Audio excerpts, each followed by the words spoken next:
we made a tryst with destiny, and now the time comes when we shall redeem our pledge, not wholly or in full measure, but very substantially.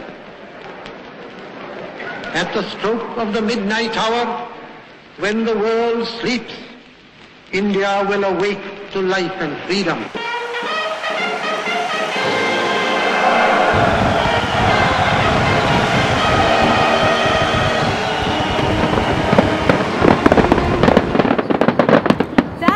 Pandit Jawaharlal Nehru in New Delhi at midnight on the eve of independence in August of 1947. And this is Riti Sunshine Bhalla, your host in New York, as we celebrate the 65th anniversary of that most historic day of the 20th century.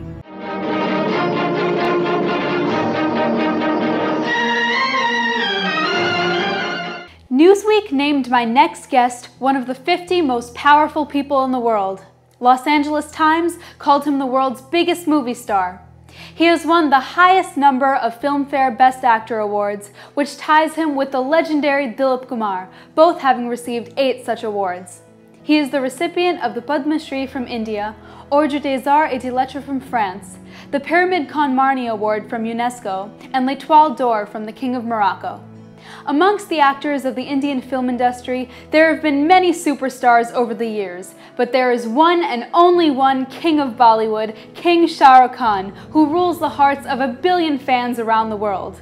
The highest, the greatest, the biggest, and before I run out of all the superlatives in my vocabulary, I'll simply say, welcome Mr. Khan, welcome to our program. Thank you very much. It's quite amazing to remember the name of those awards. It's so great to have you with us. Thank you. Mr. Khan, in the movie Swades, you acted the role of a NASA space scientist, and in just a few minutes, Indian-American astronaut Sunita Williams will be joining us on this program from the International Space Station, where she's currently on a mission.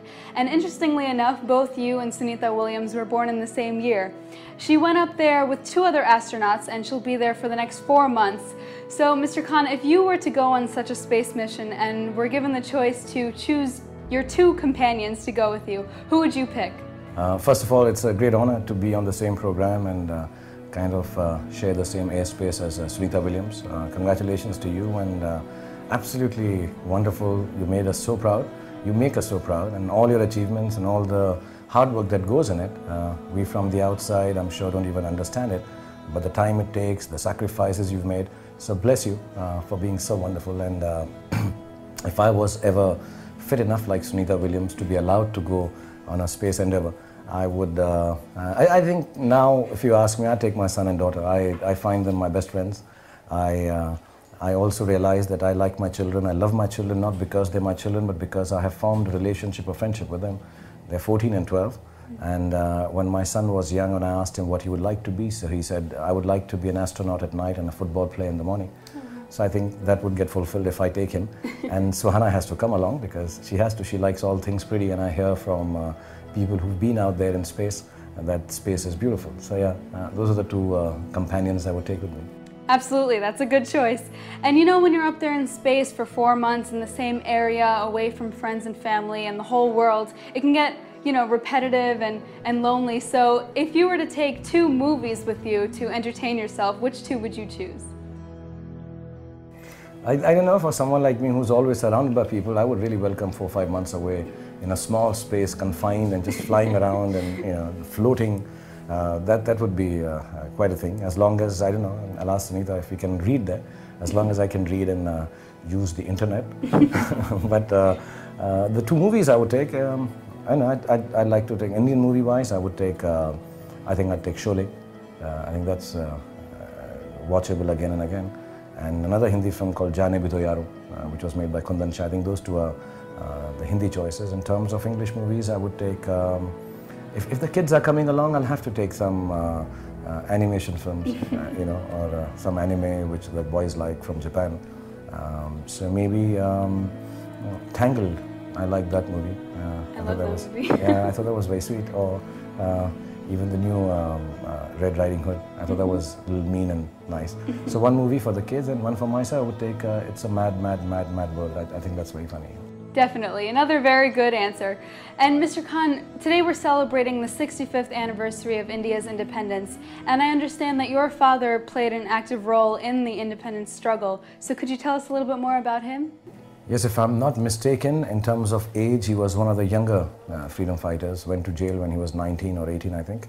And so he's told me a lot of stories of independence. So I have grown up hearing them and somehow feel extremely proud that my father was part of the freedom struggle. And that's why sometimes I'm extremely outspoken when somebody talks about my Indianness or the pride I take in being an Indian. And I feel part of it, a very small, minuscule part of it was because of my dad. So I feel extremely privileged to have been born in that family and somehow to be chosen to be his son. His name was Mir Taj Muhammad, and apart from that, because all the people had taken part in the freedom struggle, so I've been brought up amidst freedom fighters, you know, some really old, but very sweet, very gentle people, you know, with big beards, and when I met them, they were like 70 or 60s. So I've grown up in an atmosphere of having heard a lot of talks of the freedom struggle, but mostly in a positive way. I find people now talk about independence in a more cynical manner sometimes, but these people were so positive, so wonderful, having sacrificed some of them lives, some of them their health, and most of them, and I say that with great pride, most of them did not take any positioning in terms of favors from politicians post the independence also. They were very simple people. They used to wear salwars, and I remember one of them used to wear a red, like how the bands wear, you know, a red jacket, and he used to be on crutches, I forget his name. But a lot of my friends, like actually even my father's cousin, or like an elder brother, General Shah who got them married, he's the part of that slogan, Lal Kile se aaye awaaz, Mangal Dhilno Shah Nawaz. So I've been brought up by him, his family, and so I've had a very close interaction with lots of people.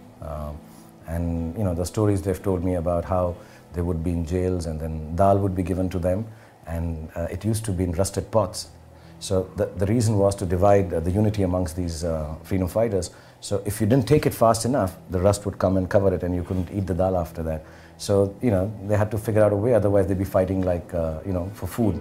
And how every time they were offered freedom from jail in exchange of saying, long live the king.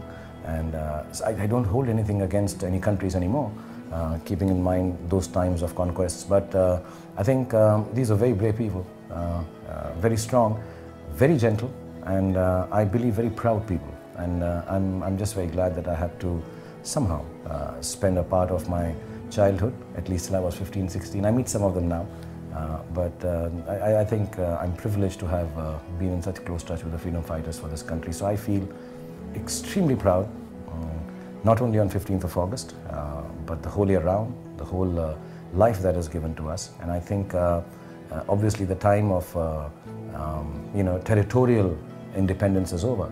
And now the youngsters and everyone, everywhere living abroad, all the Indians, I just tell you that, you know, always crave and desire, because you deserve freedom of expression, freedom of speech, freedom of livelihood, freedom of basically being happy. So I believe that is a bigger freedom we should all yearn for. It's a right to be happy. So I wish for everyone that great to be part of independent India, but even greater to have the freedom to smile and be happy. So God bless you all. Indeed. Thank you for sharing that with us. That was very interesting, and I'm sure you've made all of them very proud, your father and the freedom fighters and everyone in India. You've made us all so proud. And just in closing, we have a little Independence Day trivia for our viewers. We gave them the questions at the beginning of the program, and I'm sure they're all very excited to hear you give them the answers. So here we go. Who is the architect of the Indian Constitution? Dr. Ambedkar. Yep. When was the Quit India movement launched by Mahatma Gandhi? I think 1942. Who named Mahatma Gandhi Father of the Nation? Subhash Chandra Bose. And I want to tell everyone, they allowed me to read the answers before, so it's not just by memory. So don't feel bad if you don't know a few of them. It's all right. You have the freedom of making a mistake. When was India's national anthem Jan Gan Man first sung? If I remember it correctly now, it's 1911. 27 December? I don't know the date. Yeah, exactly. Okay. Which was the summer capital of India during British rule? This I know, Simla. And lastly, who wrote the Indian national anthem? Rabindranath Tagore. Correct. Thank you so much for joining us, Mr. Khan. You've truly made this such a special program. Thank you very much. And sorry to keep you waiting for so long. No, no. But I'm in the middle of work, and here's wishing everyone a very, very happy Independence Day, and all the happiness and goodness that you can get this year and for the rest of your lives. And you're absolutely wonderful. Thank you so much, Mr. Khan. Happy Independence Day. Thank you. Thank you very much. And now, the moment you have all been waiting for. For the first time in the 65 years since India gained freedom, we are going to have an astronaut from the International Space Station hundreds of miles away in the sky join us for our celebration of India's independence. It is my great privilege and distinct honor to introduce to you astronaut Sunita Williams. Sunita, on behalf of all the Indian people here on Earth, I extend our greetings to you on this Independence Day of India. It's so wonderful to have you with us. Welcome to our program.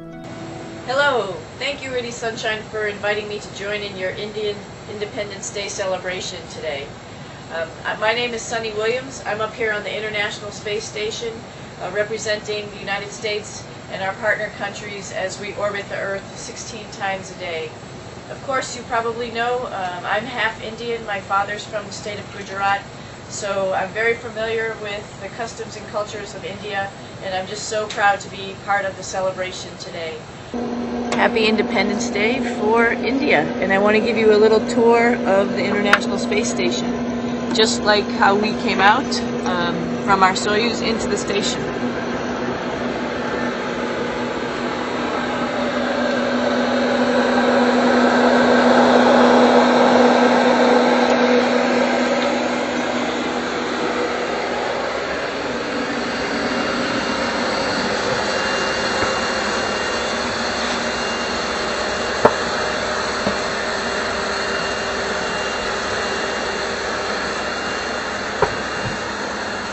The first module where we dock to, which is called Main 1. It's a Russian module. Of course, there's a docking port in which our Soyuz docked.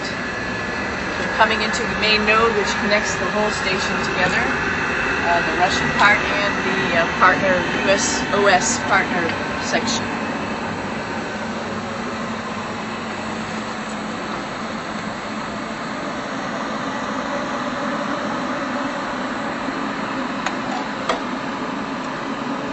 Get a little disoriented coming up and doing a 90-degree turn. But right here at this node, you can see down to this section is the Russian segment. And our Russian partners are working down there this morning.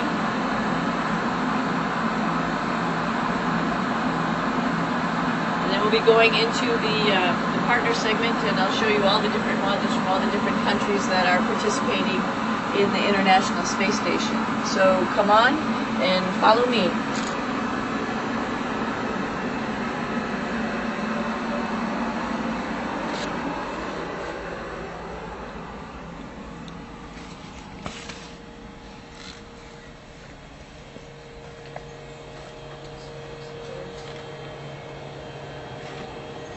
Good morning, Aki. Good morning.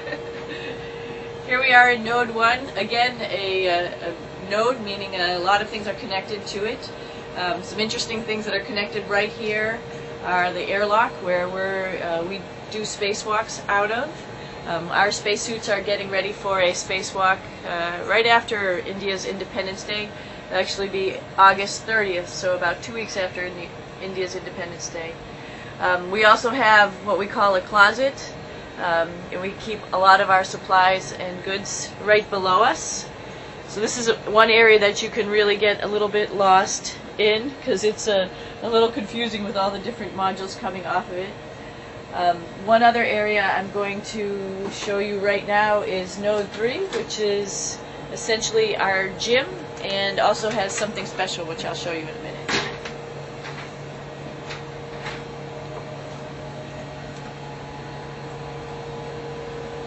This is our treadmill.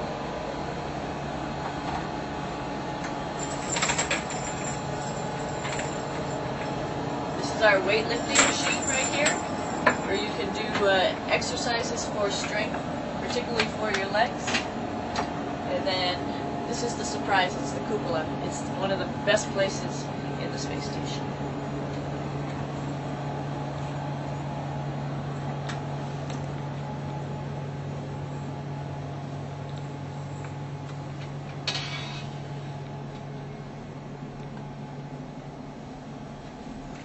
Of course, we have a great view of the Earth.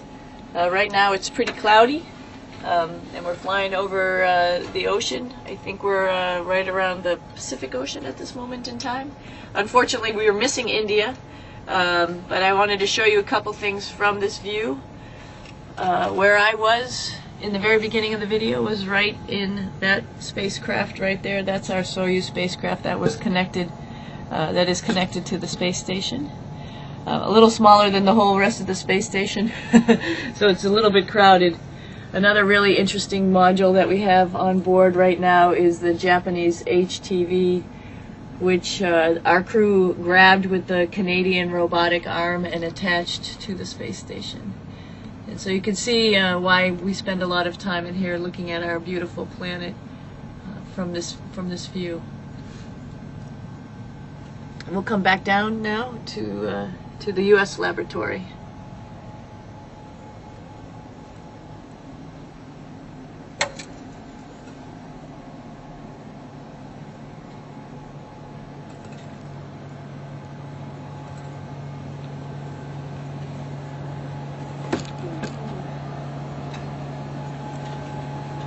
Sometimes you get lost in the space station.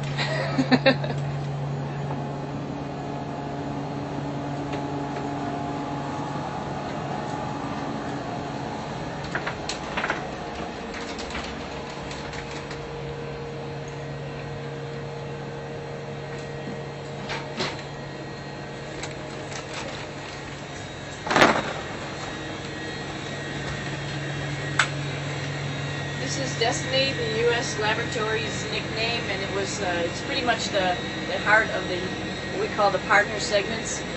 From here we have a couple more laboratories, but this is the main area where we do robotics work. We also do all sorts of scientific investigations with the different science instruments that are mounted here and added all over, not only on the walls but also the ceiling and the floor.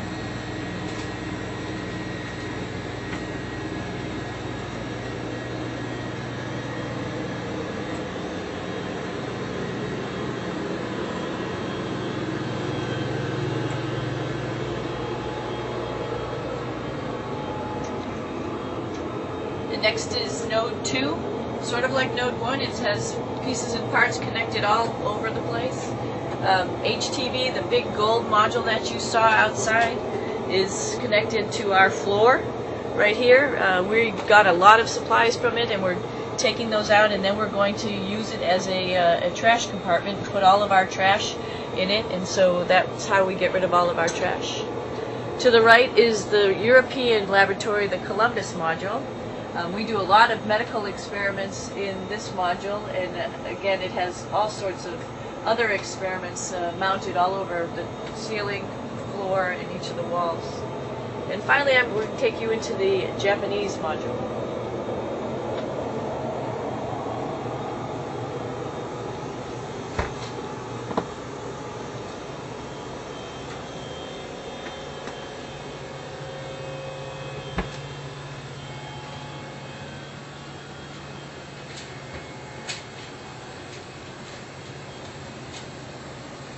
This module's name is Kibo. It's in translation into English is home. I think it's a pretty appropriate place. When it came up, it had no racks at all, and now it's filled with all sorts of science experiments from all over the world, just like the other modules that we've been in, other laboratories that we've been in. And I received a very special gift in one of my crew care packages, and I just wanted to show it off to everybody in India and wish India a very happy Independence Day for August 15th. There's been thousands of years of struggle to make India free, and by the great will and power of the people, and particularly Mahatma Gandhi, India has got its independence for the last many years, and it's been very productive, wonderful country. I'm very proud to be part from India. My father, of course, is Indian from Gujarat. And when people ask me about India, what do I think about? I think that it's a very colorful place, not only from the colors of the beautiful flag, but of all the people who are there. It is a very creative, colorful, wonderful place, and I'm very proud to be from there. So happy Independence Day to everybody in India. Thank you so much, Sunita. We all extend our best wishes to you for the success of your mission and your safe return to Earth.